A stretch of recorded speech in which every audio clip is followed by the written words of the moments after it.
No, it was 82. When was? Come on, somebody tell me when the lot. It's not. It's not. It's not live, Charlie. So we can't ask the audience. So it's probably true. It's probably 92. So probably John Major, but he badgered government to say, can we use some of the funding that you get from the National Lottery and put it into arts? Game changer, absolute game changer. Changed the way arts. So big thanks to Dickie Attenborough for doing that. Isn't there a flip side of that coin, though, which I'm just going to challenge you with? That then meant that the public authorities are like, well, we don't need to fund stuff anymore. Yes, there is. Yeah, you're right. It could be construed like that, but without it, what's the first thing to go? Anytime you're looking at budgets, what is the first thing to go? Arts and culture, because it's considered a nice to have. The fact that there's a huge economic value to it, massive economic value, billions in GVA, that's gross value add. In this country, it comes from the creative industries. This idea that it doesn't make money, but you have to start somewhere. You have to teach people how to be creative, right? It's in there, but you have to get it out. So this is my thing, that if the lottery weren't there, we could be a bit of a cultural desert, because you've got to find the funding from somewhere. And if it's national government, they're going to say, well, we'd love to help, but we've got people to fix. We've got this, you know what I mean? So the lottery really did make that stopgap, if you want. I heard a local politician, I think it was Steve Pitt, articulate that in really well, but even take it further. He's better than me, Steve. Steve's lovely. The idea of there's the STEM disciplines that everyone focuses on in school, and adding the A in arts into STEM. And he made a really good argument that actually it's creative thinking and creativity that leads to innovation in other industries. For example, a guy who's, I think I went to amazing jazz in London, and there's a guy, and he's a surgeon by day and a saxophonist by night. Yeah. And you would think those two things would be mutually exclusive, but no, they come together and into an individual. And I think as a society, that's proven as well. Yeah, and we don't. There's a couple of things about one. As a software developer, I used to write code the same way I would write a song, and in my head, in terms of the feeling, it's the same. Right? It's no different. It's creative. So there's definitely it's transferable. I think the idea is creativity is transferable. The other bit you got to realize is without creativity, I can't think of anywhere I could sit in the world where I don't look around and something's creative.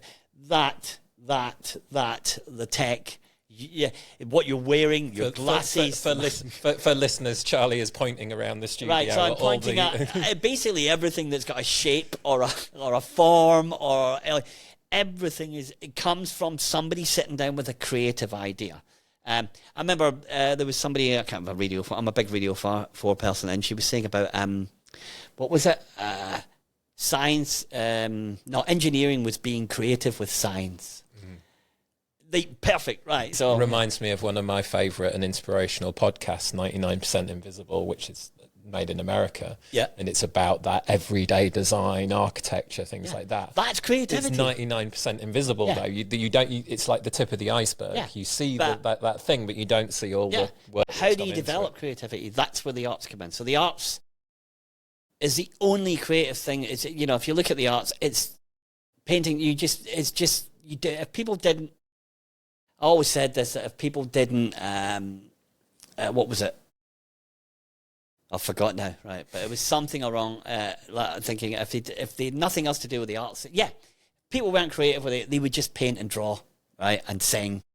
These are the fundamental building blocks of creativity, or the arts.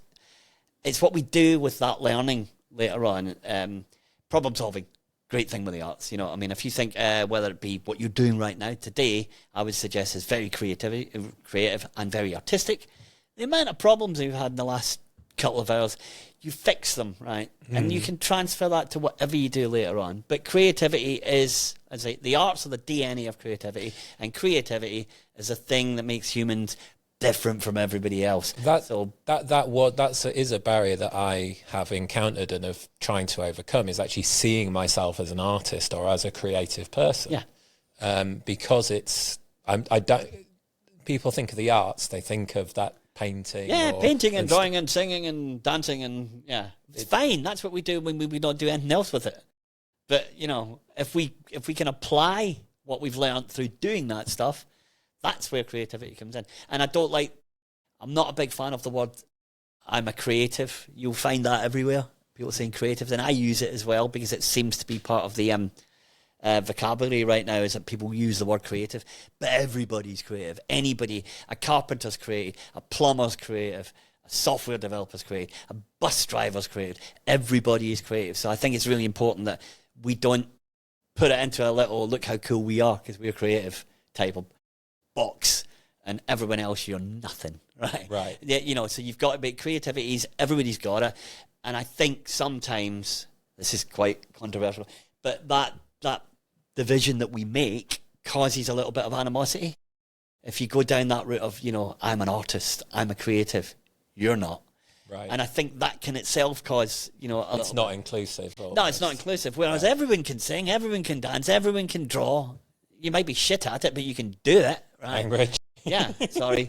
But you know what I mean? And it's that I think we need to embrace creativity, because from a serious point of view, from an economic point of view, it's I'll give you a great example, right? In the noughties, early noughties, because I'm a big software fan, and software development, we didn't jump. I remember in 2005 when I became a school teacher. Don't ask, another story. That's a different story. That's a different story. But I noticed, I went into the schools, and when their IT was teaching PowerPoint, and that was about it, and a bit of Excel, but not much. Meanwhile, in India, they're teaching software, right? And it was almost like they went, we get this, right? And it's a really creative process, software development. It's really creative. And I just thought we totally missed the trick. And that was them embracing creativity, saying, right, this is a creative process. We're going to now look at the economic value that made by them having some of the best software developers in the world, right? And if I wanted to get a piece, an app created, I'd go there because they're better software developers. The point being that it's a creative process. Somebody invested in that creativity. And I think we miss. That's one of the things that we miss.